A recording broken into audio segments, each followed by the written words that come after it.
RTC బస్సులో కాలేజీకి వెళ్తున్న ఒక విద్యార్థి కిటికీ నుండి తల బయటకు పెట్టడంతో టోల్ గేట్ వద్ద ఏర్పాటు చేసిన డివైడర్కు తగిలి అక్కడికక్కడే మృతి చెందాడు. ముమ్మిడివరం మండలం లక్ష్మీదేవి లంకకు చెందిన సోంపల్లి వెంకట రవీంద్ర 16 అమలాపురంలో ఇంటర్ ఫస్ట్ ఇయర్ చదువుతున్నాడు. రోజు ఆర్టీసీ బస్సులో అమలాపురం వెళ్లి వస్తుంటాడు. బుధవారం కాలేజీకి వెళ్లడం కోసం బస్సు ఎక్కిన రవీంద్ర తల బయటకు పెట్టడంతో అన్నంపల్లి టోల్ గేట్ వద్ద ఏర్పాటు చేసిన డివైడర్కు తల ఢీకొని అక్కడికక్కడే మృతి చెందాడు. ఈ మేరకు ముమ్మిడివరం ఎస్ఐ డి జ్వాలసాగర్ కేసు నమోదు చేసి దర్యాప్తు చేస్తున్నారు.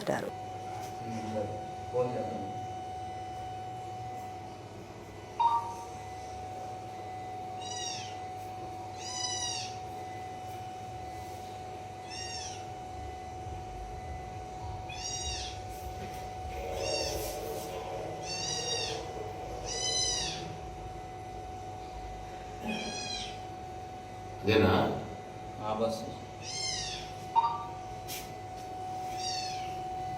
మీ లైటే వెలుగుతుందండి. అది వెళ్ళిపోతుందండి.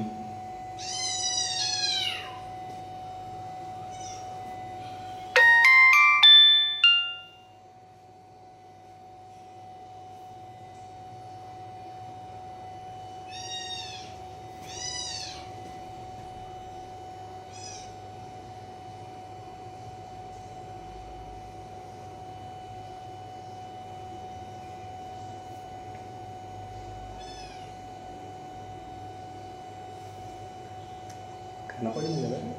కనపడింది.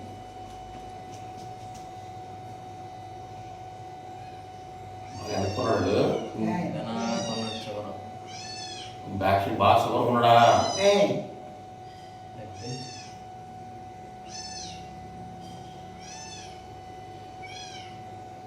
అదిగో కదిలిపోయింది, చూసావా?